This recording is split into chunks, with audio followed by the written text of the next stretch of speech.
Dans cette table ronde, nous accueillons des chercheuses, philosophes, historiennes, sociologues, qui dans des domaines très différents et qu'on a rarement l'habitude de voir discuter ensemble, la surdité, l'environnement, se sont intéressés à la notion de réparation et l'ont fait travailler du point de vue des sciences sociales. Donc Andrea Benvenuto, qui vient de prendre la parole, est philosophe. Elle est maîtresse de conférences à l'EHESS, elle est membre du Centre d'études des mouvements sociaux et elle aborde l'histoire de la surdité dans une perspective philosophique. Alors qu'au XIXe siècle, les enfants sourds étaient considérés comme des produits d'une tare, Andrea Benvenuto reviendra sur le rôle joué par l'abbé de l'Épée dans la redéfinition de cet état de nature et de ses conséquences sur la prise en charge des sourds. Elle observe actuellement le travail des dispositifs d'intermédiation culturelle au sein des hôpitaux qui abordent la réparation des sourds à travers la reconstitution du lien social. Soline Ventier, à l'extrémité, est historienne. Elle est doctorante à l'EHESS et membre du Centre de recherche historique. Elle étudie actuellement également le cas des sourds. Elle montre que si dans les débats publics, on voit souvent mettre en scène un antagonisme entre deux conceptions de la réparation des sourds, d'un côté une réparation des corps des sourds, centrée sur la surdité, pensée comme déficience, et de l'autre côté une réparation des torts faits aux sourds, à travers notamment la montée de nouvelles formes de revendication des sourds ou de la communauté sourde, Soline Ventier adopte un propos souvent plus nuancé sur cet antagonisme à travers l'étude des controverses autour des implants cochléaires. Laura Santemery est chargée de recherche en sociologie de l'environnement, donc elle nous fera rentrer dans un tout autre domaine où elle travaille avec la notion de réparation. Elle est donc chercheuse au CNRS, ou chercheure au CNRS, membre du Centre d'études des mouvements sociaux. Ses travaux portent sur la diversité des formes d'engagement pour l'environnement. Donc, après une première recherche autour de la catastrophe de Seveso, Laura Santemery va nous retracer le parcours qui l'a conduite à enquêter sur le mouvement de la permaculture. Elle va s'intéresser particulièrement aux gestes qui visent à réparer et aux différentes conceptions de notre lien avec ce qui nous entoure, comme nature, écosystème ou milieu.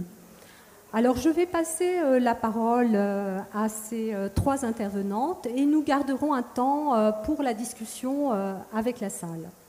Voilà, donc la table ronde est entièrement traduite en langue des signes, donc nous allons progresser en tenant compte aussi de ne pas parler trop vite et de travailler sur ce point. Voilà. Je passe la parole à Andrea tout d'abord. Oui, merci Janine. Je vais être évidemment très, très synthétique et j'espère ne pas être trop caricaturale, mais avant que la surdité occupe une place centrale dans les discours qu'on voit aujourd'hui, donc dans les types de discours et de pratiques médicales qui visent à la réparer, qui visent à considérer la surdité comme une déficience qu'il faut à tout prix réparer, et que la surdité nous devient un sujet d'étude dans le champ qu'on connaît aujourd'hui de handicap et d'une certaine médecine de la réparation. La surdité a donné matière aux réflexions philosophiques depuis très très longtemps. En particulier, autour des XVIIe et des XVIIIe siècles, des débats philosophiques autour de la question de justement définir qu'est-ce qu'on entend comme nature humaine, qu'est-ce qui fait que l'homme soit homme, et en particulier délimiter ou de mettre au centre de ces questions de la frontière entre l'animalité et l'humanité, la question de la langue. il y a eu une expérience au XVIIIe siècle, celle de la baie de l'épée. Les personnes sourdes qui sont dans la salle vont m'excuser, ils connaissent très bien cette histoire, mais je vais quand même reprendre quelques éléments pour que vous compreniez comment au XVIIIe siècle il y a eu une ouverture sociétale et philosophique sur la question de la surdité et que certaines expériences ils ont révolutionné la vie des sourds, et non seulement en France mais aussi dans le monde, puisque l'expérience de la baie de l'épée a été après diffusée dans le monde entier. Je terminerai donc pour vous montrer que cette matière à penser pour les philosophes au XVIIIe siècle, elle est devenue, dans l'espace d'un siècle, donc tout au courant du XIXe siècle, un objet presque exclusif de discours médico-réparateur de la surdité. Et aujourd'hui, on voit encore la trace de ces deux grandes, on va dire de manière très schématique, mais de ces deux grandes manières de concevoir la surdité, soit comme productrice d'une différence culturelle et linguistique, soit comme productrice d'une différence radicale qu'il faut normaliser à tout prix. Vous remarquerez également que, malgré le fait que je dise que la surdité est devenue l'objet presque central des discours médico-réparateurs, les sciences sociales humaines, depuis pas très longtemps, mais quand même, depuis une trentaine, quarantaine d'années, ils se sont penchés sur la question pour étudier justement qu'est-ce qui fait que la surdité, qu'est-ce que la surdité produit dans le rapport au monde, et là d'un point de vue plutôt linguistique et culturel.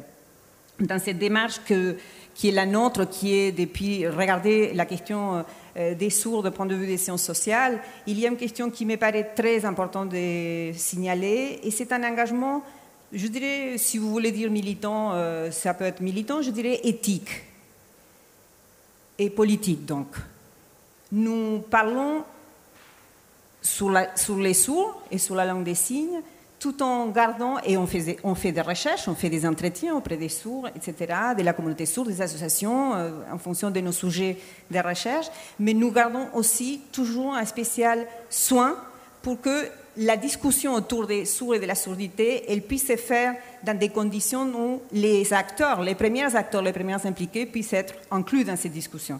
D'où la présence des interprètes en langue des signes pour que, effectivement, on puisse dialoguer avec les sourds, discuter avec eux et qu'eux puissent nous dire ce qu'ils pensent de nos recherches. Donc, je reviens à la question de cette expérience pédagogique de la baie de l'épée, qui est un abbé qui naît en 1712, mais il est mort au moment de la Révolution française, donc en 1789, qui va, je passe les détails, mais ce qu'il va faire comme question clé dans son projet, c'est réunir un groupe d'enfants sourds autour d'un enseignement en langue des signes, comme langue des discussions, comme langue de l'oralité, on va dire. Et il va accomplir, en fait, dans ces projets, qui au départ, c'est un projet philanthropique, puisque c'est lui qui paye, hein, c'est lui qui va aussi payer les repas de midi et de soir qu'il va donner aux enfants sourds, de sa propre poche. Mais son projet philanthropique, il devient, aussi par une stratégie que la baie de l'épée a mis en place, un projet citoyen, un projet politique que la Révolution française va prendre en charge. Donc, c'est un moment clé puisque des expériences de préceptorat, des expériences individuelles, des expériences philanthropiques qu'il y a eu au long de l'histoire, particulièrement en Espagne au XVIe siècle, ce qui importe dans l'œuvre de la baie de l'épée, c'est que c'est devenu une affaire d'État. Et donc, l'éducation des enfants sourds, prise en charge par la Révolution, devient un problème d'ordre public et citoyen. Donc, l'abbé de l'épée, il va accomplir une idée qui est une idée clé des Lumières, c'est l'idée de la régénération. Ça répond au fait que la Révolution, elle met en marche une rupture politique qui fait en sorte qu'on passe d'un régime barbare, un régime esclavagiste, un régime où on soumet les individus, on le laisse plutôt dans l'obscurantisme, à un monde nouveau où la figure de régénérer, grâce à cette rupture politique, elle va être absolument clé. L'abbé de l'épée, il contribue à cette démarche. Et c'est aussi l'une des raisons pour lesquelles son œuvre a été aussi très bien prise en charge par les pouvoirs publics. Donc l'abbé de l'épée, il va se faire écho en fait je dirais très schématiquement, il y a d'autres aspects, mais ce qui me paraît important de signaler, c'est des débats philosophiques qui vont porter sur la question clé à l'époque, entre le XVIIe et le XVIIIe siècle, quelle est, disons, la part des natures ou des cultures qu'on peut déceler chez l'homme. Ce qui va... la question de la langue dans cette partie des natures et cultures qu'on peut déceler chez l'homme, et aussi comment on peut expliquer dans la forme de rentrer en relation des connaissances qu'on peut acquérir, la formation des connaissances chez l'homme, le rôle de la langue dans la formation des connaissances chez l'homme. Donc, ces trois grands sujets, je vais très, très brièvement expliquer, et sont des sujets de débats philosophiques en XVIIe et XVIIIe siècle. Et l'abbé de l'Épée va faire une espèce de synthèse de ces débats qui portent sur une échelle très théorique, on va dire, pour concrétiser un projet qui va finalement changer la vie des sourds et va permettre la naissance d'une communauté linguistique comme celle qu'on peut connaître aujourd'hui. Donc, la première grande question sur la part des natures, des cultures qu'on peut déceler chez l'homme, c'est un débat qui se développe entre rationalistes et empiristes, des courants philosophiques qui vont s'opposer justement pour essayer de définir qu'est-ce que c'est finalement cette nature humaine qui est comprise comme un ensemble de caractéristiques non seulement biologiques, et ça c'est important, ce n'est pas seulement la question des les yeux, les bras, les jambes, le cerveau qui permet le développement d'une langue, mais aussi des caractéristiques d'ordre intellectuel et moral. Est-ce que cet ensemble de caractéristiques va déterminer tout tracé, on va dire, depuis la naissance, va déterminer le comportement de l'homme, ou bien c'est le rapport au monde et à l'instruction, à l'éducation, et au rapport aux autres, qui va faire en sorte que cette nature s'est construite. Et donc, au XVIIIe siècle, les enfants sauvages, qu'il y a plusieurs cas de ce qu'on appelle les enfants sauvages, mais les sourds rentrent dans ces cas, ils vont servir aux philosophes pour donner des exemples, justement, soit pour argumenter à faveur d'une des courants, soit pour argumenter à faveur de l'autre. Donc, la question fondamentale, c'était est-ce qu'il faut voir ces enfants sauvages, aux sourds, comme quelque chose qui, l'éducation va les humaniser? Est-ce que c'est l'éducation qui va les rendre humains, ou bien c'est des arriérés, c'est des tares héréditaires et biologiques qu'aucune culture ne pourra sauver? Donc, si cette nature n'existe pas, finalement, est-ce que les caractéristiques humaines, elles vont dépendre de l'éducation, ou bien elles sont indépendantes de cette éducation? Ce qui est au fond ici, le fond de la question de cette discussion, est-ce qu'il y a un créateur finalement qui va déterminer de manière préalable la nature des hommes ou pas? Donc il y a une question aussi qui est disons, une prise de pouvoir de l'homme et son relation au milieu qui contredit le pouvoir divin qui est celui qui va établir quel est l'ordre sur lequel il faut s'ajuster. Donc, dans ces situations-là, les sourds à l'époque, ils vont être vus et servis d'exemple pour illustrer et pour argumenter. Je n'ai pas le temps, mais on a des discours médicaux, des discours philosophiques, etc., qui vont dire c'est la sourdité qui rend idiots les sourds. Et je suis très délicate avec les mots, parce qu'on a énormément des mots qui vont utiliser, vont faire des images par rapport à l'animalité de la sourdité. Donc on va faire des analogies avec les porcs, avec le perroquet qui est le plus commun, les singes, etc., etc. Donc, est-ce que la condition des bêtes elle est due à la surdité ou c'est bien parce qu'il y a un manque d'instruction des rapports au monde avec les autres qui rend ces sourds exclus d'une certaine humanité. Et la VDLP, ce qu'il va faire, c'est qu'il va prendre part justement pour l'instruction. Il va se dire, les sourds, et à partir de cette langue qu'il a découvert, qu'il a découvert une langue viso-gestuelle, celle que vous voyez maintenant, et à partir de cette langue, on va instruire les sourds. Et cette instruction, ce qui est très intéressant, c'est qu'elle montre d'emblée que si on croit à un projet éducatif, ça veut dire que d'emblée, on détermine l'humanité. Vous voyez, on ne peut pas prétendre d'éduquer quelqu'un qui on croit animal, qui on croit tellement idiot, imbécile ou porteur d'un tard que rien ne pourrait le transformer. Donc, la mise en place du projet éducatif de la VDLP, c'est la preuve justement qu'il y a une humanité latente, on pourrait dire chez les sourds, que n'attend qu'à ressortir, et justement c'est à partir de cette instruction. Donc il y a dans ces projets, je disais, la langue des signes, c'est un élément important dans l'éducation des enfants sourds qui met en place la VDLP. Il y a une autre question qui est fondamentale, c'est la question linguistique.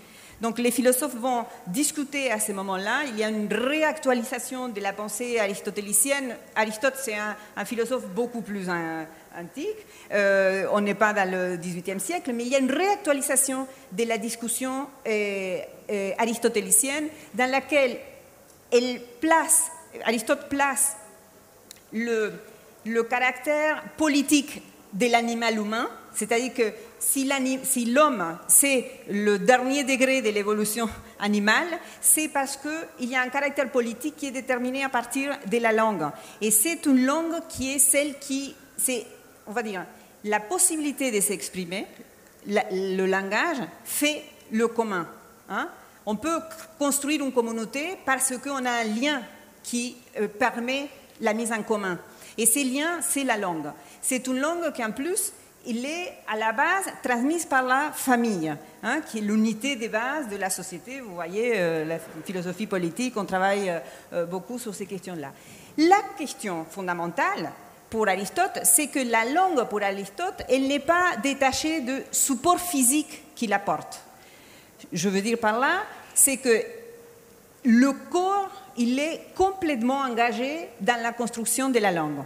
Et ce corps-là, pour Aristote, c'est le fait que le son qu'on sent et les cris qui est, on va dire, tous les animaux, ils sont capables de percevoir, pas tous, mais bon, sont capables de percevoir un son. Mais pas tous les animaux sont capables de transformer ces sons dans un cri, entre guillemets, articulé qui puisse être compris dans une forme de médiation symbolique avec le monde. C'est-à-dire n'importe quel animal peut produire un cri, seulement l'animal humain va faire de ces cris un symbole qui va lui permettre de parler du monde. Hein? Vous n'avez pas besoin, je fais un cours de philo là, mais vous n'avez pas besoin, quand vous parlez d'une langue et cette capacité symbolique de la langue, vous n'avez pas besoin d'avoir un verre d'eau devant vous pour parler d'un verre d'eau. Donc cette possibilité de détacher le monde physique à partir de la symbolisation, qui est la langue, c'est ce qui fait en fait l'humanité de l'homme. Et donc pour cela, Aristote dit, c'est seulement à travers la langue articulée qu'on arrive à faire ça, puisque toute autre manière, comme celle des sourds, et là Aristote va aussi prendre par la question des sourds, comme celle des sourds, elle ne fait que nous laisser attachés au monde matériel, puisqu'on a besoin de corps pour montrer la chose, pour dessiner la chose, et donc ça nous laisse attachés et nous laisse trop collés au monde, il n'y a pas de possibilité de symbolisation. Donc cette question-là, elle va traverser toute l'histoire de la surdité, et croyez-moi, ça continue à le faire. Aujourd'hui, c'est très difficile, il y a des moments, dans certaines circonstances, où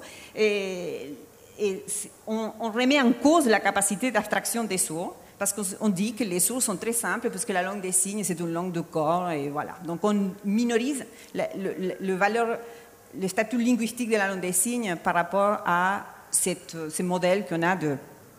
Allez, et d'autre part, il y a une autre manière de voir les choses, c'est dire, finalement, ce qui importe, ce n'est pas du tout le support physique. On s'en fiche si la langue elle est construite de manière audio-phonatoire, c'est-à-dire on entend et on sort, ou bien de manière visuo-gestuelle, comme c'est une langue des signes. N'importe le support physique, ce qui importe, c'est qu'il y a quelque chose qui unit tous les hommes et qui fait l'humanité, justement, qui est la raison. C'est un principe qui va organiser la manière de penser, la manière de symboliser et qui est complètement indépendante de support physique.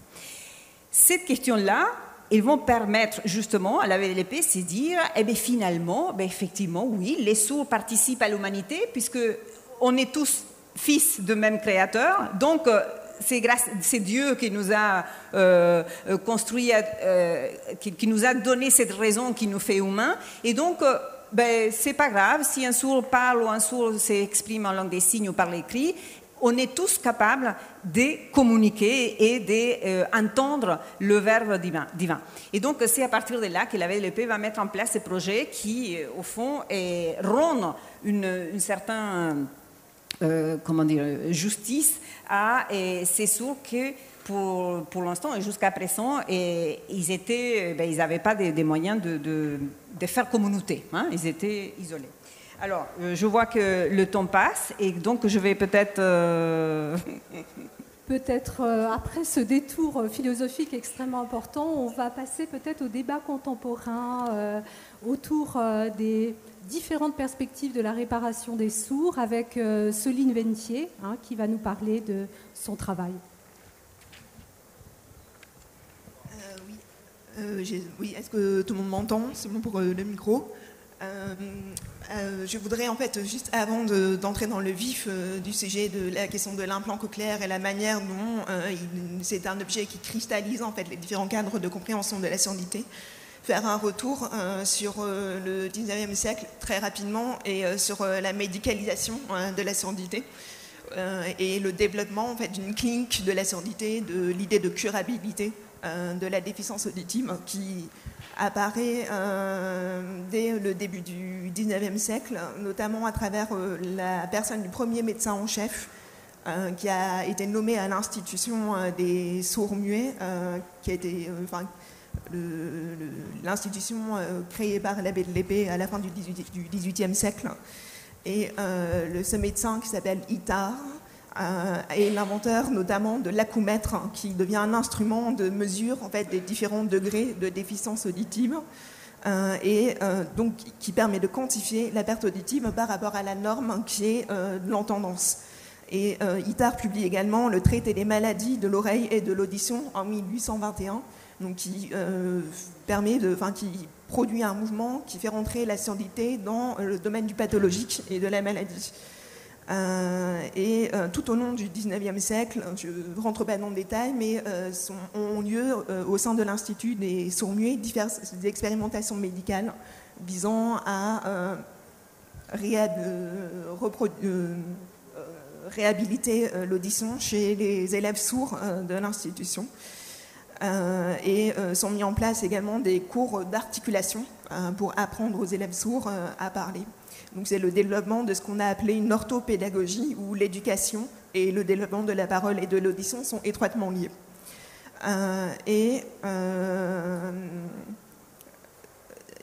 Cette construction en fait, historique de la surdité comme déviation par rapport à une norme, c'est important aussi de préciser qu'au début du XXe siècle, elle rencontre la construction du champ du handicap comme catégorie médicale et administrative, à travers en particulier le développement de la médecine de réadaptation qui vise un retour à un état antérieur pré-mutilation, notamment à travers les blessures de guerre qui ont cours au lieu de la Première Guerre mondiale et également des blessures qui sont liées aux accidents du travail qui ont à la fin du 19e siècle et début 20e siècle. Et de manière significative, les institutions pour enfants sourds pendant la Première Guerre mondiale ont été des lieux d'accueil et de soins des mutilés de l'ouïe, des soldats mutilés de l'ouïe pendant la Première Guerre mondiale. Et donc toute cette médecine de la réadaptation se développe au cours du XXe siècle et investit le champ de la réadaptation auditive, notamment d'un travail tout le développement de l'orthorinolaryngologie, de la médecine de la surdité, le développement des prothèses auditives qui se complexifient et dont la diffusion se massifie à partir des années 1950. Ces prothèses auditives permettent d'intervenir d'amplifier de produire une amplification des sons pour les personnes qui ont une surdité moyenne ou légère, mais ne permettent pas d'intervenir dans le cas des surdités profondes. C'est ce qui change avec la question de l'implant cochléaire quand celle-ci apparaît sur la scène. Le développement de l'implant, la première expérimentation médicale qui est considérée comme un moment fondateur dans l'histoire technique de l'implant a lieu en 1957 et diverses expérimentations ont lieu jusqu'aux années 1970 et les premières implantations en fait concernent les personnes qui ont perdu l'audition, donc avec une idée de la réinstauration d'un état antérieur à la maladie ou à l'accident qui ont causé la surdité. Mais les personnes qui sont nées sourdes sont présentes dans l'horizon clinique dès le début du développement de l'implant. Dès la première expérimentation en 1957, les médecins, les scientifiques qui ont produit un rapport sur cette expérimentation envisagent dès ce moment-là l'application de leur innovation aux personnes sourdes de naissance.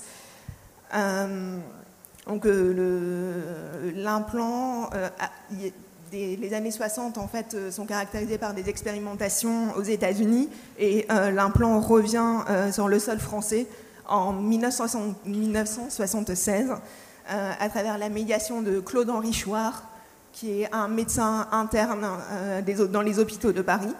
Et dès la fin des années 70, en 1979 plus précisément, une quarantaine de personnes ont été implantées.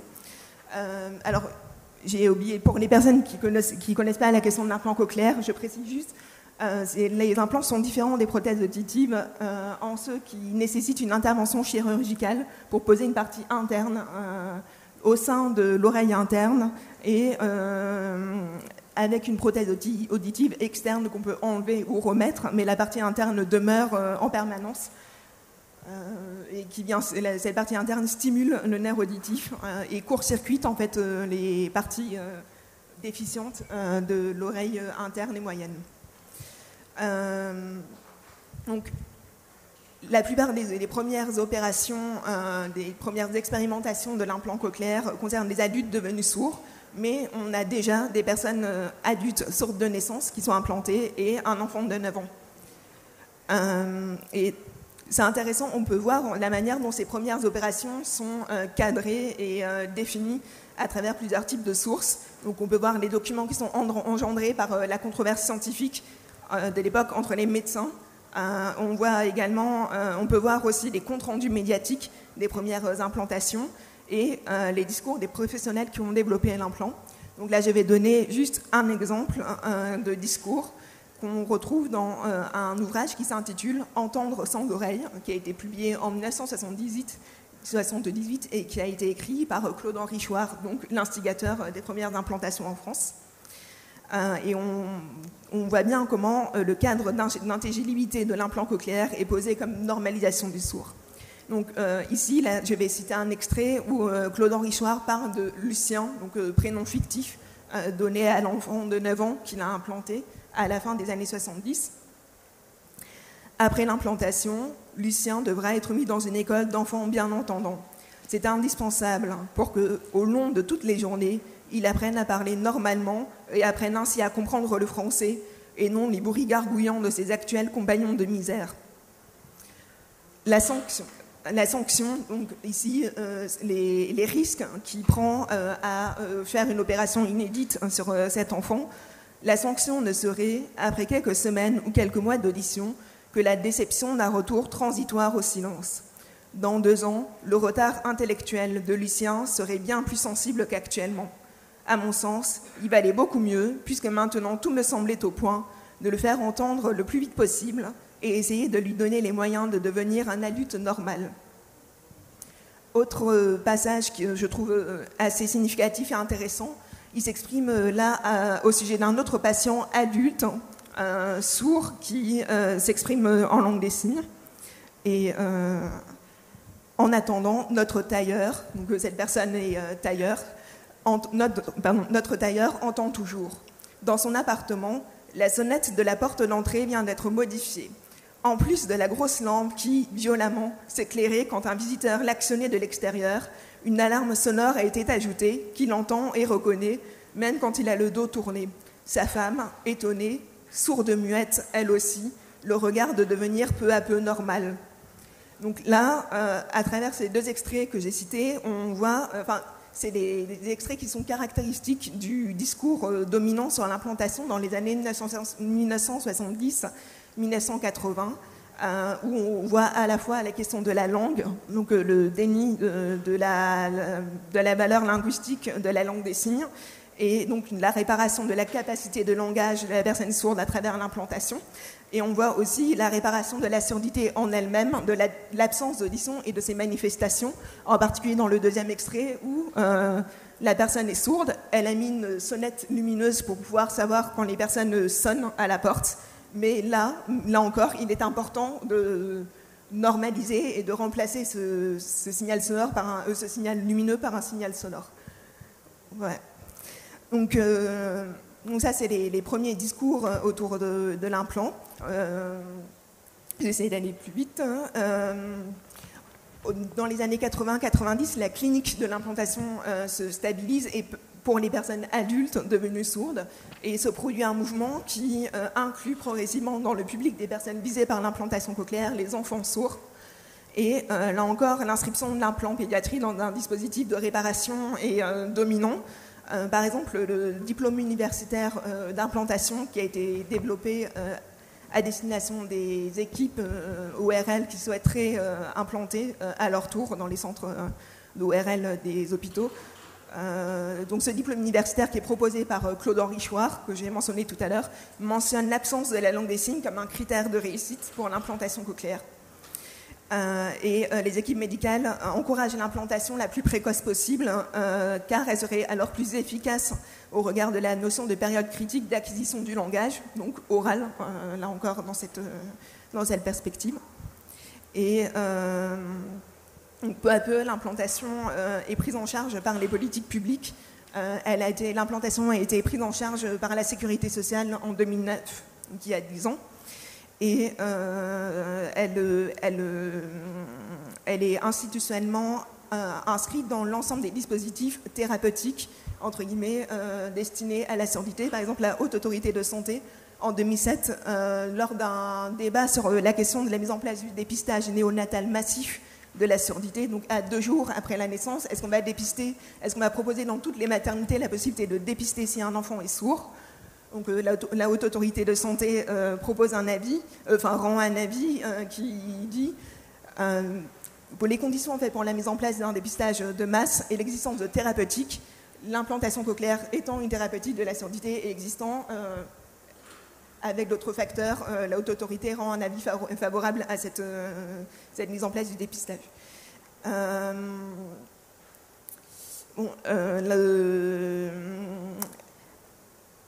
Donc là, c'est le cadre qui inscrit l'implant cochléaire comme réparation de la surdité sur divers aspects, comme on l'a vu. Mais il existe aussi un cadre alternatif dans lequel l'implant cochléaire est vu non plus comme une réparation de la surdité, mais comme une atteinte posée à la personne sourde, atteinte qui elle-même nécessite réparation. À travers notamment des collectifs d'associations, donc j'en citerai 2. L'association Sourds en colère qui a été fondée en 1993 et qui s'engage dans un mouvement de contestation de l'implant qui va faire de l'implant j'essaye en fait de synthétiser en même temps donc j'ai un peu de et qui va avoir des revendications de plusieurs ordres, notamment la défense de la langue des signes pour l'enfant sourd, langue des signes que les pratiques d'implantation à ce moment-là dénient, et dénonce également l'implant comme l'instrument d'une médecine qui voudrait éradiquer les personnes sourdes. Donc l'association parle de purification ethnique pour désigner en fait les pratiques d'implantation cochléaire. Et donc l'implant est vu comme un objet qui cristallise une longue histoire en fait, de conflit entre les sourds et la médecine de la surdité. Et on voit en fait diverses formes de contestation de l'implant à travers différentes natures d'atteinte subie. Et par exemple, l'implant est vu comme causant un dommage médical à travers les effets secondaires de l'implantation. Par exemple, le fait que l'implant puisse causer des hémiplégies faciales lors de gestes opératoires qui sanctionnent des nerfs du visage, des vertiges, des maux de tête, des pannes nécessitant des réopérations, etc. L'implant est vu aussi comme causant des dommages linguistiques à travers la notion de privation linguistique qui fait que l'implantation sans proposition de langue des signes pourrait produire des enfants sourds des situations où les enfants n'ont accès à aucune langue, que ce soit ni la langue des signes ni la langue orale. Et comme l'implant est vu aussi comme produisant potentiellement des dommages identitaires à travers des problèmes identitaires vécus par les personnes implantées qui ne se retrouveraient ni dans le monde sourd ni dans le monde entendant. On pourra. Je pense qu'il faut que j'arrête ici. Mais merci beaucoup, Soline. Je pense qu'on reviendra largement dans le débat en fait sur ces conflits entre ces deux formes de réparation, une réparation des corps avec une conception de la médecine qui n'est pas la médecine dans son ensemble. On pourra en discuter également. Et une conception de la réparation des injustices faites aux sourds ou perçues par les sourds comme une manière d'éradiquer une identité et une communauté qui revendique. Donc on y reviendra largement, je pense, dans le débat. En attendant, on va faire un pas de côté, mais ce n'est pas un pas de côté, c'est pour nous interroger sur qu'est-ce que c'est cette réparation, cette notion de réparation, quand on va la faire jouer dans un tout autre domaine, qui est celui de l'environnement, de la réparation des désastres, de la réparation de la nature, là dans son sens milieu, écosystème. Donc on va donner la parole à Laura Santéméry sur ces questions, et puis on engagera un débat avec la salle. Alors, merci beaucoup. Alors moi, je vous invite justement à aller dans un lieu qui est la ville de Seveso. Et donc, malheureusement, ces derniers jours, on a à nouveau entendu parler de zone Seveso. En fait, avant d'être un qualificatif pour une zone à risque d'accident majeur, Seveso est une ville qui se trouve à 20 km de Milan. Et c'est une ville qui a été le théâtre d'un accident industriel en 1976. Un accident qui a causé une fuite de dioxine et la contamination d'un territoire où vivaient environ 12 000 habitants. De ces 12 000 habitants, 736 furent obligés de laisser leur maison, donc furent déplacés. 80 000 animaux d'élevage furent tués pour des raisons de précaution, sans compter la mort de petits animaux comme les oiseaux. Et une zone d'environ 15 hectares fut transformée dans un désert. Parce que voilà, on enleva tout ce qu'il y avait, les maisons, les arbres, les plantes et même la couche superficielle du sol pour environ 45 cm. Donc une véritable destruction de nature, on peut dire. En fait, quand j'ai dû décider de quelle recherche faire pour ma thèse de doctorat, moi, j'étais intriguée par l'idée de qu'est-ce qui arrive après ce type de destruction de nature. C'est-à-dire comment on continue à vivre là où il y a eu une telle destruction de nature. Qu'est-ce qui se passe dans un territoire à tel point défiguré 10 ans après l'accident, 20 ans après l'accident, 30 ans après l'accident? Comment on répare ce genre de dommages? Et cette recherche a été fondamentale, c'est-à-dire que je continue à m'interroger sur les questions que l'expérience d'aller 30 ans après l'accident sur ce territoire m'a suscité. Parce que tout d'abord, moi j'ai fait beaucoup d'entretiens avec des gens qui avaient vécu l'accident. J'ai fait un gros travail sur les archives de l'époque. Et une chose qui m'a immédiatement sauté au visage était que cette destruction de nature avait en réalité pris la forme d'une pluralité extrêmement large de dommages. C'était des dommages à la santé humaine, des dommages à la santé environnementale, donc des dommages à des écosystèmes, des dommages au paysage, à la réputation du lieu, c'est-à-dire que le stigma de la contamination était passé du territoire aux gens, donc les gens étaient stigmatisés comme des gens qui provenaient d'un lieu contaminé. Le dommage économique, bien évidemment, le dommage au lien social, parce que les déplacements avaient créé une vraie rupture au niveau de la communauté locale. Et voilà, Marseille a récemment connu ce type de dommage.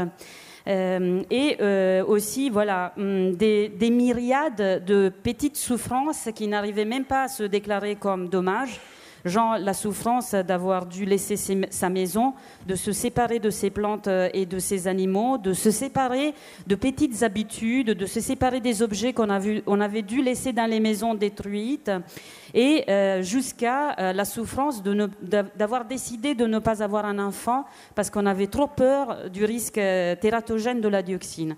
Donc, effectivement, les implications multiples d'une destruction de nature se sont immédiatement révélées à mon regard, aussi dans leur part d'indicible. C'est-à-dire que des choses se disaient, elles étaient dicibles, d'autres ne se disaient pas. Elles restaient comme des souffrances personnelles qui touchaient l'intimité. Et donc, ça m'a donné la mesure de à quel point on est en fait imbriqué avec nos espaces, avec les objets, les autres êtres. Et après, voilà, j'ai eu la possibilité de suivre le destin de cette espèce de désert qui s'était créé au milieu de la ville.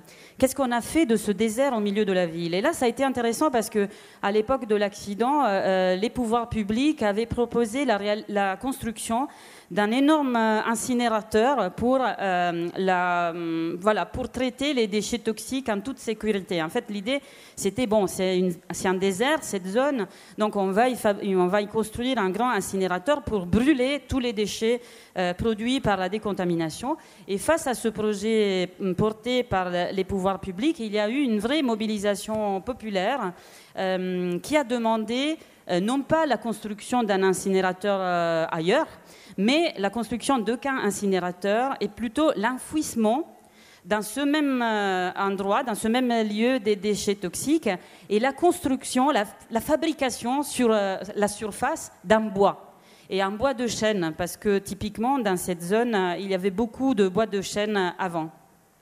Et c'est effectivement, c'est comme ça qu'aujourd'hui, voilà, dans cette zone qui était un désert après le désastre, aujourd'hui on a un bois qui s'appelle le bois des chênes justement, et qui a été récemment classé comme parc naturel, ce qui suscite quelques perplexités parce que les déchets sont toujours enfouis dans le sous-sol de ce parc.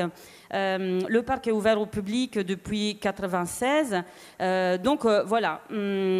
On peut dire, voyez, on peut régénérer, on peut réforester, on peut restaurer. Voilà qu'une communauté a été résiliente. Voilà que donc on peut polluer au final et après recréer de la nature. Parce que voilà, la nature se régénère, elle a une capacité de régénération qui, alliée au savoir technique, fait qu'on peut recréer des espaces de nature là où on avait créé un désert, ou là où on avait pollué. Et en fait, le cas de Seveso m'a appris que cette manière de penser la réparation de la destruction de nature avait posé beaucoup de problèmes. C'est-à-dire que oui, le bois de chêne est un succès, on peut dire, de réforestation, mais en même temps, ce parc reste une espèce de bulle entourée par un territoire où des logiques d'exploitation continuent à se reproduire, où des désastres beaucoup moins visibles que la contamination de dioxine, mais pas pour autant moins problématique, continue à se poursuivre. Donc il y a une consommation de sol extrêmement importante et des pollutions chroniques qui continuent. C'est-à-dire que, voilà, oui, on a reconstruit une forêt, mais est-ce qu'on a pour cela vraiment réparé quelque chose ? de plus fondamental. Et effectivement, Seveso m'a offert la possibilité de voir justement comment certains acteurs ayant vécu le désastre avaient toute autre interprétation de qu'est-ce que c'était réparer le dommage causé par la destruction de nature. Une vision du réparer, non pas comme réparer une étendue, réparer tout juste un espace et son fonctionnement écologique, mais réparer une relation. C'est-à-dire que pour ces acteurs-là, il n'était pas juste question de de recréer des services écosystémiques, par exemple, ou de restaurer un paysage. Pour ces acteurs-là, la question était d'arriver à une inscription, on peut dire, différente de sa vie humaine dans les lieux. C'est-à-dire que la question n'était pas tellement celle de reprendre à vivre dans un lieu qui avait connu cette destruction de nature. L'enjeu, c'était réapprendre à vivre, c'est-à-dire qu'il fallait trouver une nouvelle manière d'être en relation à l'environnement en prenant en compte l'interdépendance avec ceux qui nous entourent que l'accident avait révélé. L'accident avait rendu certains des acteurs extrêmement sensibles à ces interdépendances, au fait qu'on est en fait constitué en tant qu'être humain par ceux qui nous entourent, donc par un tas d'autres êtres vivants qui sont des vivants non humains, mais qui participent de ce qu'on est en tant qu'humain. Et donc, bien évidemment, à la base de cette idée de réparation, il y avait l'idée que le dommage avait été possible parce qu'on avait coupé quelque chose, on avait coupé un lien, on avait coupé aussi une conscience de l'interdépendance. Et donc, réparer ce dommage, c'était aussi retrouver cette conscience de l'interdépendance. Et donc, ce n'était pas juste fixer le problème écologique, c'est-à-dire recréer un espace écologique fonctionnant, ce qu'on a fait avec le bois des chênes. Et il y a eu des techniciens qui se sont chargés de ça. C'était donner un nouvel sens à cet espace et donner un nouvel sens à la manière d'habiter Seveso et les lieux. Et donc, concrètement, qu'est-ce que ces acteurs ont fait ? Alors, vous devez savoir que suite à la contamination, beaucoup de terres à Seveso, c'était une terre où on ne pouvait plus construire et c'était une terre où, bien évidemment, on ne pouvait plus cultiver. Ce qui fait que la nature avait repris sa place, c'est-à-dire il y avait beaucoup d'espaces réoccupés par des formations spontanées de nature. Mais bon, on peut dire ça c'est bien, oui et non, c'est-à-dire que c'était quand même des espaces où des espèces avaient trop proliféré en empêchant à d'autres espèces d'émerger. C'était donc des espaces, oui, de nature, mais une nature quand même où il n'y avait pas beaucoup de biodiversité. Et donc, ces acteurs ont dit, ben voilà, il faut renouer le lien avec ces espaces-là. Et il ne faut pas les laisser abandonner parce qu'ils étaient aussi devenus des déchetteries, fondamentalement.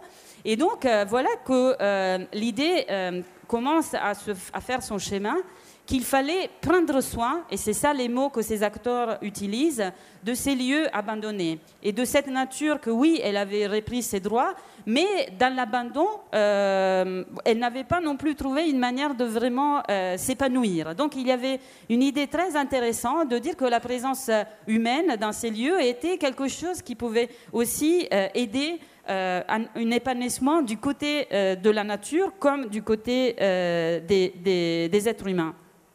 Et donc c'était vraiment l'idée qu'avec certains gestes d'attention, de soins, de réparation, que les humains apportaient, voilà qu'on pouvait recréer une manière d'être ensemble avec ces espaces de nature et leurs habitants, à même de produire vraiment des biens communs. C'est-à-dire que c'était la production de biens qui n'étaient pas des biens cumulés par certains acteurs, c'était vraiment quelque chose qui bénéficiait, étant ces espaces des espaces publics, à tout le monde. Et donc, dans ce cas, vous voyez, la réparation n'était pas juste conçue comme recréer des fonctionnalités écologiques, même s'il était aussi question de recréer des fonctionnalités écologiques. C'était vraiment changer la manière d'être en relation avec l'environnement. c'est-à-dire retrouver un sentiment de communauté avec les habitants de ces espaces et retrouver aussi des savoir-faire, donc une manière d'agir dans ces espaces, donc retrouver des gestes qui pouvaient aussi être le geste de ne pas intervenir, de ne pas agir, mais dans l'attention, dans l'écoute, dans l'observation. Et donc, en posant la question de la réparation sous l'angle de la réinscription dans les lieux, de notre manière d'être en relation, vite, ces acteurs étaient confrontés à la question de l'économie au sens substantiel, c'est-à-dire de comment, en fait, nos inscriptions dans les espaces est, en fait, très dépendant de la manière dont on donne une réponse à nos besoins fondamentaux, de se nourrir, habiter, s'habiller, se soigner. Et donc, rapidement, la question du réparer cet espace qui avait connu une destruction de nature a rencontré la question vraiment de l'économie. Et donc, d'inventer une nouvelle économie écologique, sociale et solidaire.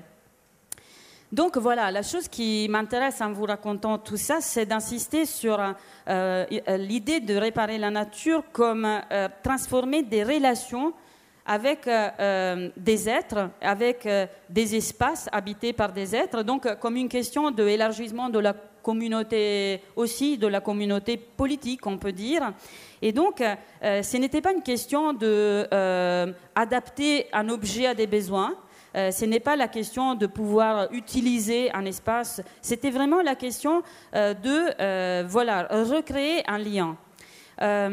Donc, dans mes recherches successives, c'est là que j'ai compris aussi le sens profond de l'oikos, qui est la racine commune à économie et écologie. C'est-à-dire que il y avait cette question de l'habiter qui s'imposait comme une question centrale. Et donc, moi, après Seveso, j'ai enquêté dans d'autres situations, au début sur des enquêtes sur des luttes écologiques contre les grands projets inutiles et plus récemment sur le mouvement de la permaculture. Et ce n'est pas par hasard parce que justement dans ce mouvement de la permaculture, l'idée de réparer le dommage de l'environnement à partir d'une réinscription dans un milieu, donc réinscription qui accompagne et qui oriente le geste technique de la réparation écologique, cette réinscription est centrale dans l'idée qu'en fait, ce qu'il faut apprendre à faire, c'est de réhabiter. Donc, il faut réapprendre quelque chose qui n'est pas une technique, qui n'est pas juste une technique, qui n'est pas juste une science, mais qui est vraiment un art, donc un savoir-faire, un ensemble de manières d'être au monde qui constitue un réhabiter. Donc le réhabiter, c'est un savoir-faire pratique et c'est une éthique du prendre soin de la terre pour signifier un prendre soin qui doit être également vers des humains, mais également vers l'ensemble des êtres qui participent de notre possibilité d'être des humains. Êtres qui ne sont pas d'emblée immédiatement des êtres humains, donc c'est les bactéries de la terre, c'est tout un ensemble composite d'acteurs de la communauté du sol qui font que les sols sont fertiles, mais parce qu'il y a une communauté d'habitants de cette communauté du sol qui rendent possible la fertilité. Donc la permaculture comme réinscription et capacité de se réinscrire dans cette communauté.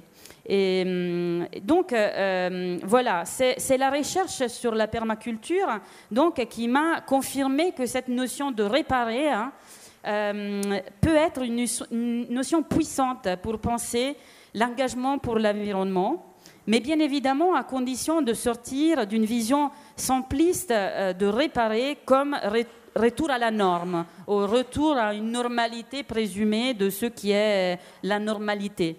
Mais plutôt, le réparer comme une transformation, mais une transformation qui se fait dans le respect de persistance. Donc c'est oui changer, mais avec des persistances qui restent.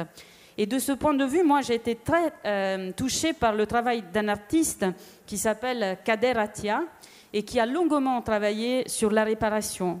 Non pas justement comme l'effacement de ce qui rend anormal, de ce qui est anormal, mais au contraire comme une vision de réparer qui est intégrer ce qui est l'autre, mais l'intégrer dans le maintien d'un fil avec le passé.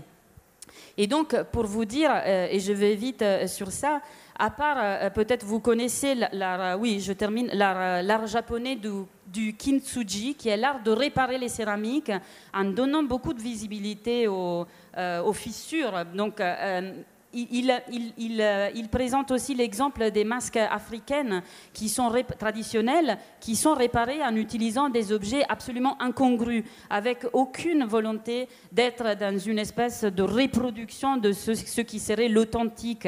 Et c'est là qu'il nous permet de voir une autre manière de penser le réparer, justement comme une forme presque de digestion de l'autre, c'est-à-dire qu'on l'intègre et on change en intégrant cet autre ceux qui rendent visible la trace de quelque chose qui s'est passé, mais aussi la naissance d'un autre devenir possible. Et donc j'insiste sur le réparer parce que par rapport à la régénération, qui est un autre mot-clé aujourd'hui dans les discours écologiques, je trouve que la régénération est un concept important.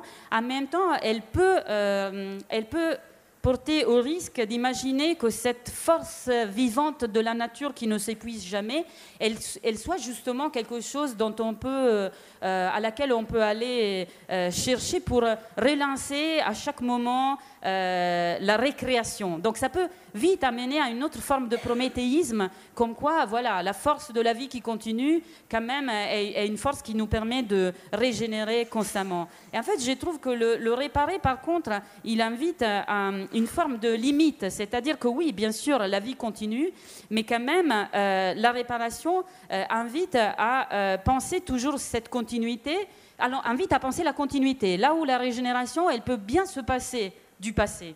C'est-à-dire que la réparation aussi maintient une relation au concept de la responsabilité aussi. Donc la réparation n'efface pas le fait qu'il y a eu un passé qui a causé ce qu'on est en train de réparer. Là où la régénération peut vite nous amener vers quelque chose qui oublie le passé. Et donc si on revient au verbe réparer, et je tenais à terminer sur cet aspect-là. C'est intéressant parce que vous voyez qu'on a une espèce de multiplication, comme Janine l'évoquait en introduction, de re ou ré. Donc c'est réhabiter, réapprendre, réparer, restaurer, régénérer. Et donc moi je me suis intéressée à ce préfixe parce que ce préfixe re ou ré, quand il est ajouté à des verbes, en fait il est extrêmement bizarre. Il peut dire deux choses opposées parce que ça peut dire la répétition de l'identique, ou ça peut dire aller à l'opposé, comme quand on se retire, c'est-à-dire on va à l'opposé, on attire, on retire. Mais il y a un troisième sens de ce préfixe qui m'intéresse beaucoup, qui est plutôt une intensif, comme quand on réfléchit, on repense, on réévalue. Quand on repense, c'est pas qu'on pense la même chose, hein, on pense mieux. Et donc c'est effectivement cette idée de ré qui m'intéresse de souligner dans le réparer. C'est-à-dire, ça ne veut pas dire qu'on fait la même chose d'avant, mais qu'on fait ce qu'on était en train de faire avec une conscience accrue de ses implications. Voilà, et je m'arrête là. Voilà, merci à toutes les trois.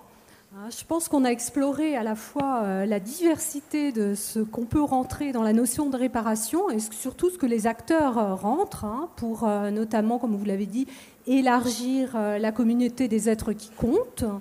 On le voit dans différents domaines. Donc maintenant, je pense qu'il va y avoir des questions de la salle. N'hésitez pas à revenir vers nous, vers les intervenantes. Donc je laisse la parole à la salle.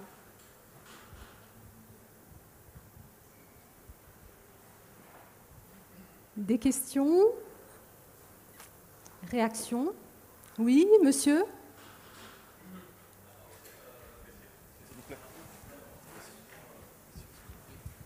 Bonjour. À vrai dire, je voudrais revenir sur la langue des signes et la baie de l'épée.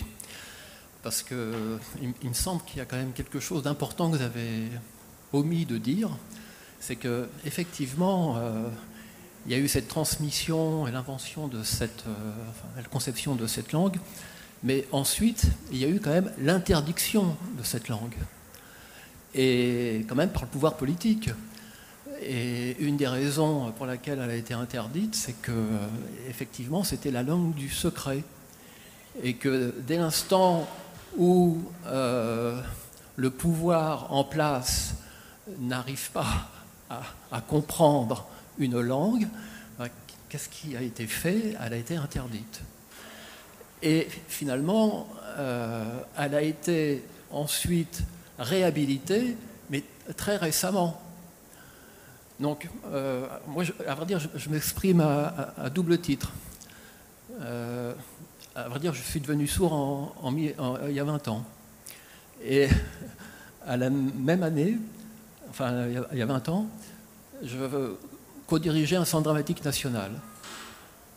Et il se trouve que Emmanuelle Laborie nous avait donc directrice d'IVT, donc la compagnie professionnelle de comédiens et comédiennes sourds, nous avait sollicité pour imaginer une formation professionnelle mélangeant des comédiens entendants et non entendants. Et donc nous avons... Et pourquoi elle nous a sollicité? Parce que 20 ans auparavant, nous avions créé un spectacle à partir de la parole des habitants, et ce spectacle était un spectacle sans parole. Et ce spectacle s'appelait Le Bal, et donc on a tourné dans le monde entier, et Torres Scola, on a fait un film. Et donc de ce travail-là, avec des comédiens sourds, ça a complètement chamboulé notre travail à nous. Moi, je n'étais pas comédien à l'époque, hein. Mais ça a chamboulé notre perception même du travail et de la rencontre avec les habitants. Et ça a chamboulé parce que, à vrai dire, 1 an après, la moitié des comédiens on embauchait des comédiens non entendants au sein de la compagnie. Et tous les spectacles de la compagnie étaient en double langue. Et le public aussi. Et donc voilà, donc, je vais pas m'étendre, mais voilà, j'aimerais bien vous entendre là-dessus parce que réparer aussi, parfois, ça amène à l'interdiction. Et je trouve qu'aujourd'hui, en plus, donc on a beaucoup travaillé avec des écoles bilingues, et aujourd'hui, ces écoles bilingues sont en pur danger, quoi. Voilà, donc, alors, j'aimerais bien qu'on parle aussi de l'aujourd'hui par rapport au monde des sourds. Voilà, merci. Alors on a une question, merci monsieur, on a une question vraiment sur l'interdiction, le statut de l'interdiction, la place que ça a pris dans cette histoire politique des sourds, et un partage d'expérience et un retour sur l'expérience qui est vraiment éclairante. Peut-être une réponse néanmoins courte pour pouvoir redonner la parole à la salle. Soline, Andrea, comme vous souhaitez. Oui, je vous remercie, monsieur, pour votre intervention. Et effectivement, j'étais prise par le temps et j'ai pas fait toute l'histoire des sourds, mais ce que vous évoquez, c'est quelque chose de très important qui échappe néanmoins la BDLP, hein, parce que l'interdiction de la langue des signes, et je mettrai aussi un bémol sur ces mots-là, et c'est fait à la fin du 19e siècle. Donc, on parle de la BDLP, c'est la fin du 18e siècle. Et la mise en place de cet enseignement bilingue, langue des signes, etc., ça s'est fait au courant de cette fin du XVIIIe et début du XIXe siècle. L'interdiction de la langue des signes, en fait, c'est un projet politique qui n'a rien d'interdiction parce que c'était l'avancée, comme Soline a bien dit, de ce développement d'un regard clinique sur les sourds qui a été posé à partir du fait qu'on avait tous ces sourds réunis dans ces institutions des sourds, dont une des conditions pour rentrer dans l'institution des sourds, c'était de passer un bilan médical.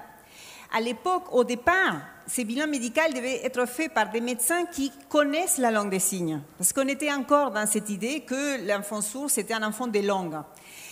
Petit à petit, le regard plutôt réparateur de la surdité, ou le regard clinique sur la surdité comme un fait pathologique, il commence à se construire. Et ça sert, cette interdiction de la langue des signes, elle va en fait suivre ces discours qui est d'une part un projet politique plus global de la société française, hein, unification de la République à partir d'une langue. Donc toute langue minoritaire, la langue des signes, participant en quelque sorte à des langues qu'on pourrait qualifier de minoritaires ou de régionales plutôt, et ça représentait un danger pour ce projet d'unification politique. Donc il y a un projet politique très clair. Deuxièmement, c'est les pédagogues qui se réunissent dans le congrès de Milan, donc ce congrès qui s'est fait dans la ville de Milan, en Italie, en 1880. C'est un congrès où les enseignants décident que la langue des signes, elle n'est plus une langue d'enseignement et qu'il faut passer à la langue orale. Mais d'où peut avoir, nous, l'idée aujourd'hui que les enseignants peuvent décider de la politique d'État. Donc, ce n'est pas du tout une interdiction de la langue des signes, c'est un congrès qui a été fait et mis en place par les pouvoirs publics pour concrétiser, en fait, un projet politique qui venait de beaucoup plus avant. Hein? Donc, il faut éliminer la question linguistique, il faut faire ressurgir la question pathologique, parce que c'est sur là qu'on va poser le regard clinique réparateur. Donc, la fonction pédagogique de l'éducation, elle va faire place à cette orthopédie que parlait Soline, et donc le projet pédagogique devient, finalement, les écoles des sourds deviennent, comme disait Bernard Mottès, des cliniques de la parole, au lieu d'être des lieux d'institution. Donc, vous avez tout à fait raison, et ces projets politiques d'interdiction de la langue des signes, il est... d'éradication de la langue des signes des salles de classe, elle va en parallèle et avec ces tensions, évidemment, et avec ces projets de normalisation du sourd à partir de la réhabilitation de l'oreille. Aujourd'hui, on est dans une situation qui est différente. On a une loi qui est différente, mais qui a ses particularités. La langue des signes, elle est inscrite aujourd'hui dans une loi sur le handicap. Ça veut dire qu'on reconnaît qu'il est une langue à condition qu'on prouve qu'on a un déficit qui nous exige ou qui nous oblige de recours à la langue des signes comme un support de réhabilitation. C'est-à-dire qu'il faut prouver qu'on est sourd pour pouvoir être payé, pour que le pouvoir public nous paye les interprètes. Or, si c'est une question linguistique, il suffit qu'il y ait deux communautés linguistiques qui ne peuvent pas se comprendre sans la présence d'un interprète pour que l'interprète soit là.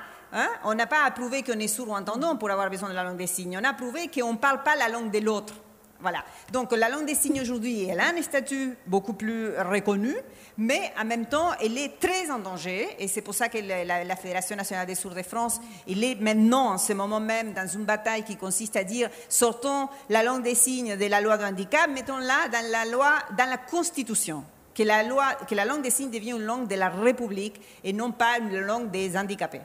Voilà, je pense qu'on ouvre un débat qui nous dépasse, mais qu'il fallait sans doute pointer, effectivement. Donc, on va redonner la parole, madame, là-bas. Merci pour vos interventions. Ma question s'adresse à Laura Centemeri. Merci beaucoup, c'était passionnant. Je voulais vous demander si vous pensiez qu'on pouvait réparer, malgré les irréversibilités inhérentes à l'époque actuelle dite de l'Anthropocène, caractérisée par un nouveau régime climatique, par exemple. Est-ce que dans ces conditions qui risquent d'être extrêmes, vous faites quand même une différence entre réparation et adaptation? Il y a toujours une marge de créativité, même dans des conditions de collapse, par exemple. Voilà, et plus globalement, est-ce qu'il y a des limites à la réparation? Voilà. Et enfin, je voulais vous demander comment s'appelait ce groupe qui a proposé à Céveso de procéder autrement et peut-être de manière permaculturelle avant la lettre là-bas. Merci. Oui. Alors, merci beaucoup pour la question, parce que ça me permet de préciser certaines choses. Parce que, par exemple, Céveso est un cas où la contamination a quand même été telle qu'on a pu réoccuper ces espaces, on a pu recréer une vie sur ces espaces-là. Malheureusement, il y a des contaminations qui ne rendent pas possible ça, sinon au prix de transformer de manière fondamentale qu'est-ce que c'est une vie humaine dans des milieux. C'est-à-dire que je pense à pas mal d'images aussi qui circulent sur la zone de Tchernobyl, donc, où on dit, ben voilà, on peut y vivre, équipé, etc. Oui, mais bon, là, ça pose la question de quelle vie on peut mener dans ces conditions-là. Et donc, pour moi, le distinguo que j'ai voulu faire entre réparer et régénérer, c'est que justement, régénérer me semble complètement oublier que d'un côté, il y a une forme d'irréparable, tandis que quand on parle de réparation, quand même, il y a toujours la possibilité qu'il y ait l'irréparable, ou dans la manière dont je l'entends, il y a toujours un quota d'irréparable. Tandis que voilà, ce qui m'inquiète de la régénération, c'est l'illusion qu'on puisse à chaque fois recréer à nouveau sans que ça s'épuise. Et ce que vous dites sur la situation globale, et donc le fait que cette capacité de régénération puisse être fondamentalement entamée, exactement, c'est le souci que j'ai quand je vois des mouvements qui s'excitent avec cette idée de régénération, comme voilà, parce que c'est positif, parce qu'on va vers des publics en disant non, on n'est pas des pessimistes collapsologues, on est des gens qui pensent que la régénération est possible. Oui, mais quand même, je trouve qu'au début, ces mouvements-là insistaient beaucoup plus sur le réparer, et je trouve qu'il faut quand même garder cette idée que ce qu'on est en train de faire, c'est du réparer, c'est-à-dire que quand même, il y a quelque chose qui est perdu, et il faut garder le sens qu'il y a quelque chose qui est perdu. Quand on perd un lieu, il y a une partie d'irréparable. C'est-à-dire que c'est vraiment un unique spatio-temporel, c'est le produit d'une histoire qui ne se va pas se répéter. Donc, dans cette perte-là, il y a un quota d'irréparable. Et maintenir vive la conscience de cet irréparable, pour moi, est fondamental pour le sens de la limite. Parce qu'après, oui, on peut bien évidemment sacrifier. Le sacrifice est toujours possible. Mais on le signifie en tant que sacrifice.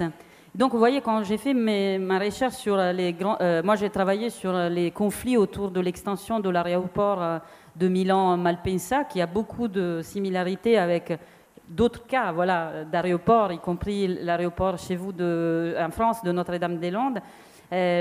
Justement, la question était de dire, bien évidemment, on peut décider ensemble que le bien commun est dans la destruction de ce lieu pour y faire quelque chose qui va bénéficier une communauté plus large. Déjà, voilà, il faut le prouver et il faut l'appuyer avec des preuves.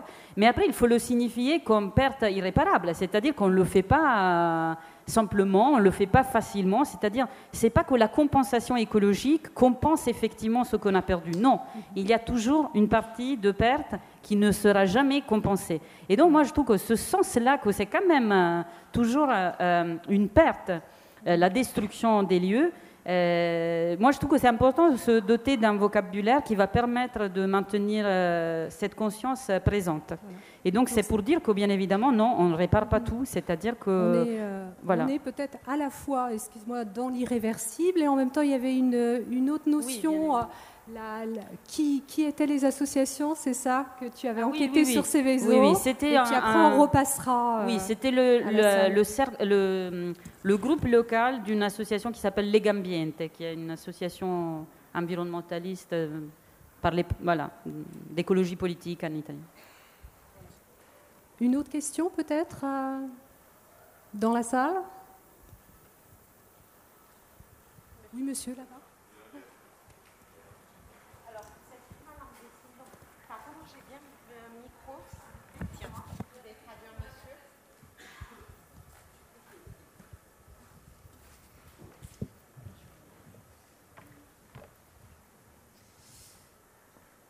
Alors, j'avais 3 questions à chacun. D'abord à vous, Madame Laura, concernant cette contamination. Mais en fait, la contamination, elle se passe comment? Dans l'air, dans l'alimentation? Voilà, pour moi, ce n'était pas très clair, les process de contamination. Une deuxième question à Andrea sur la valorisation de la BDLP. Est-ce que c'est lui qui a réellement créé la langue des signes? Donc ça, c'est une question. Et puis, à Solène, concernant ce docteur Choura qui a implanté au début une 40aine de personnes dont on a les preuves, Et est-ce que 10 ans ou 15 ans après, on a fait un peu le bilan de ces personnes qui avaient été implantées? Est-ce que ce sont des réussites, des échecs? Est-ce que finalement, on peut expliquer pourquoi ces informations ne sont pas transmises? Parce qu'il y a effectivement des personnes sourdes implantées qui se sont senties victimes et pour autant, leur parole n'est pas forcément entendue ou les informations sont passées à côté. Moi, je suis humaine et je pense qu'on a juste à prendre soin de moi et le prendre soin de ma surdité, j'ai l'impression d'être quelque part une victime. Donc, est-ce qu'on a trace ou pas de ces événements? Est-ce qu'il y a eu échec, diagnostic, etc.? Voilà, trois très belles questions pour chacune des intervenantes. Donc, malheureusement, je vais vous demander chacune de prendre 1 minute, quitte à continuer la discussion après la table ronde avec monsieur, pour pouvoir malheureusement laisser la table. Donc 1 minute de réponse chacune. Merci infiniment. Alors moi je vais très vite. C'était le cas d'un nuage toxique. Donc le nuage après s'est déposé dans la terre. Donc ça a été tout le cycle, terre, eau, etc. Donc ça a été une contamination par nuage toxique. Concernant la question si l'abbé de l'épée était le créateur de la langue des signes, en fait non. L'abbé de l'épée, il n'a pas créé la langue des signes, il a créé des signes méthodiques pour suivre, faire en sorte que les sourds puissent suivre les structures des Français, accompagnant par les signes naturels des enfants sourds. Et donc, il n'a pas créé la langue des signes. Je ne vais pas faire l'historique, mais ce qui est intéressant, c'est que la première trace écrite qu'on a de l'existence des sourds qui communiquent en langue des signes, c'est 4e siècle avant Jésus-Christ. C'est Platon, dans le dialogue Le Cratyle, qui parle pour la première fois des sourds qui communiquent en langue des signes et qui expriment leurs idées en langue des signes. 4e siècle avant Jésus-Christ.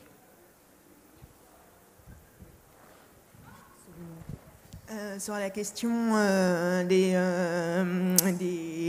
traces et des résultats en fait de l'implant, et la question, il y a la question en fait des premières implantations années 70-80 avec tous les dossiers médicaux et la question de l'accès aux sources médicales qui est assez problématique pour des raisons de confidentialité et secret médical.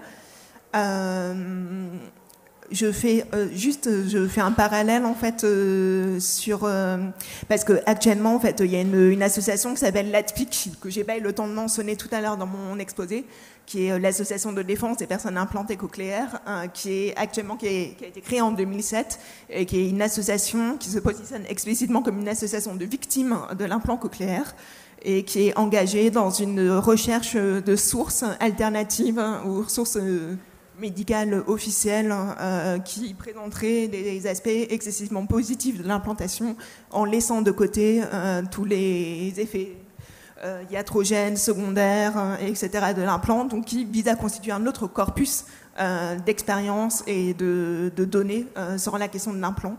Donc ils engagent une démarche de documentation qui va dans ce sens-là et notamment qui sollicite les personnes qui ont vécu l'implantation cochléaire et leur propose de mettre à jour, d'exhumer leurs dossiers médicaux à ce sujet.